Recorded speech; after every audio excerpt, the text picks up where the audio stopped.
নমস্কার বন্ধুরা, আজ আমি নিরামিষ কচুর শাকের একটা রেসিপি বানিয়ে দেখাবো। তার জন্য আমি কচুর শাকের গায়ের আঁশগুলো ছাড়িয়ে নিয়েছি, ছাড়িয়ে এরকম লম্বা লম্বা টুকরো করে কেটে নিয়েছি। আর কচুর শাক কাটার সময় কিন্তু অবশ্যই হাতে সর্ষের তেল মাখিয়ে তবে কচুর শাক কাটবেন, তাহলে কচুর শাক কাটার সময় হাত চুলকাবে না। গায়ের আঁশগুলো সম্পূর্ণ ছাড়িয়ে এইভাবে কচু শাকগুলো লম্বা টুকরো করে কেটে নিয়েছি। এবার পরিষ্কার করে ধুয়ে নেব। ধোয়ার সময় কিন্তু হাতে সর্ষের তেল মাখিয়ে কচু শাকগুলো ধুয়ে নেবেন, তাহলে একটু হাত চুলকাবে, যেটা চুলকায় সেটা চুলকাবে না। এবারে গ্যাসের উপরে আমি একটা কড়াই বসিয়ে দিয়েছি। কড়াইতে খানিকটা পরিমাণে জল গরম করতে দিয়েছি। এই জলের মধ্যে দিয়ে দেব হাফ চা চামচ মতো লবণ। লবণটা দিয়ে জলের সঙ্গে খুব ভালোভাবে মিশিয়ে নেব। মিশিয়ে নেওয়ার পর যে কচু শাকটা আমি ধুয়ে রেখেছিলাম সেই কচু শাকটা দিয়ে দেব। এবারে কচু শাকটা যেই একটু নরম হয়ে আসবে তখন একটা হাতা বা একটা ছাঁকনি দিয়ে, ছান্তা দিয়ে এইভাবে কচু শাকগুলোকে জলের মধ্যে একটু ডুবিয়ে দিতে হবে। ওপর নিচ করে কচু শাকগুলোকে ভালোভাবে একটু সেদ্ধ করে নিতে হবে। নিচের কচু শাকগুলোকে ওপরে তুলে দিতে হবে, ওপরের কচু শাকগুলোকে নিচে নামিয়ে এইভাবে উল্টে পাল্টে একটু কচু শাকগুলোকে সেদ্ধ করে নিতে হবে ভালো করে। আর সেদ্ধ করার সময় কিন্তু অবশ্যই লবণটা দেবেন। লবণটা দিলে গলাটা ধরার সম্ভাবনাটা কম থাকে। এবারে কচু শাকগুলো দেখুন একদম জলের মধ্যে আমার বেশ ডুবে গেছে। এবারে এখানে দিয়ে দেবো আমি এক মুঠো মতো ভেজানো ছোলা।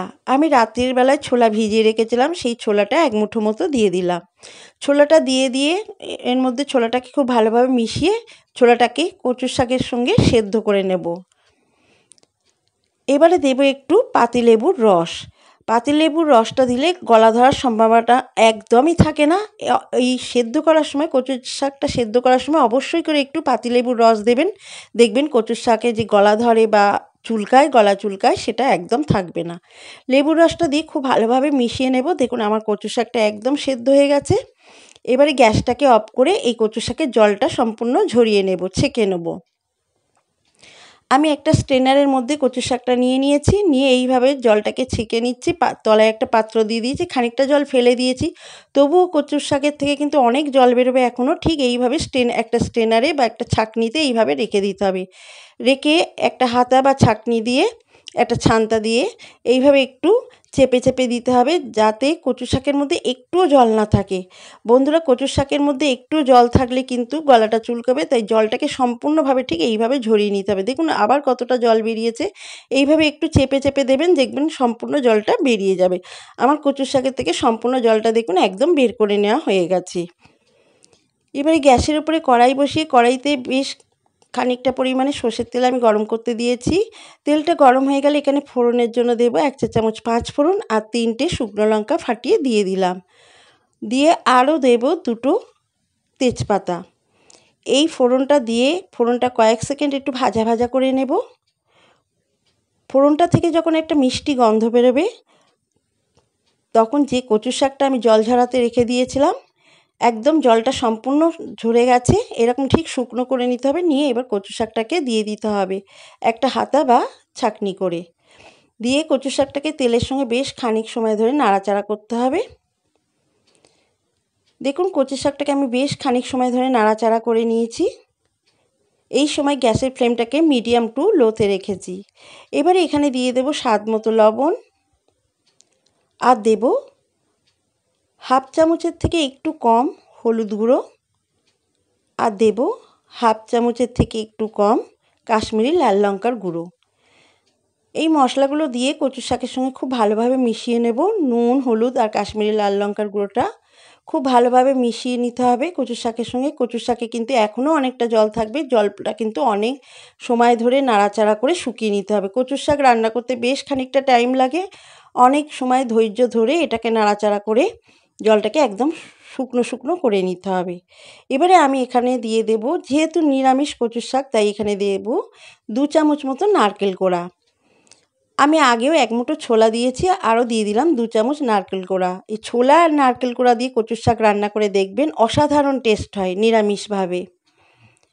ইলিশ মাছের মাথা দিয়েও কচুর শাক হয়, সেটা আমিষ। আমি সম্পূর্ণ আজকে নিরামিষ যেহেতু করছি তাই 2 চা চামচ নারকেল কোড়াও দিয়ে দিলাম। নারকেল কোড়াটা দিয়ে কচুর শাকের সঙ্গে বেশ নাড়াচাড়া করে মিশিয়ে নিতে হবে খুব ভালোভাবে। কচুর শাক রান্না করতে কিন্তু অনেকটাই সময় লাগে, তাই ধৈর্য ধরে এইভাবে নাড়াচাড়া করে জলটাকে একদম শুকনো শুকনো করে নিতে হবে। বেশ খানিক সময় নাড়াচাড়া করে নেওয়ার পর এখানে দিয়ে দেবো আমি 1 চা চামচ চিনি। যেহেতু কচুর শাক তাই একটু নিরামিষ রান্না একটু মিষ্টি মিষ্টি হলে খেতে ভালো লাগে, তাই 1 চা চামচ চিনি দিয়ে দিলাম। চিনিটা দিয়ে কচুর শাকের সঙ্গে খুব ভালোভাবে মিশিয়ে নিচ্ছি। যতক্ষণ না কচুর শাকটা কড়ার গা ছেড়ে দেবে ততক্ষণ পর্যন্ত কচুর শাকটাকে নাড়াচাড়া করতে হবে। দেখুন আমার কচু শাকটা একদম কড়ার গা ছেড়ে দিচ্ছে, কড়া থেকে উঠে উঠে আসছে। এই সময় বুঝে নিতে হবে আমার কচুর শাক একদম রেডি, তৈরি হয়ে গেছে পরিবেশনের জন্য। দেখুন আমার কচুর শাক রান্না একদম তৈরি হয়ে গেছে। এবার এটাকে নামিয়ে আমি একটা পাত্রে সার্ভ করে দিয়েছি, দিয়ে খুন্তি দিয়ে একটু চেপে চেপে এটাকে ঠিকমতো গার্নিশ করে নিচ্ছি। আপনারাও এইভাবে বাড়িতে কচুর শাক বানিয়ে খেয়ে দেখুন। নিরামিষ কচুর শাক দারুণ লাগে খেতে। আর এইভাবে আমার মতো যদি টিপসগুলো ফলো করে রান্না করেন তো একটুও গলা ধরবে না বা একটুও গলা চুলকাবে না, আর খেতেও কিন্তু অসাধারণ হয়।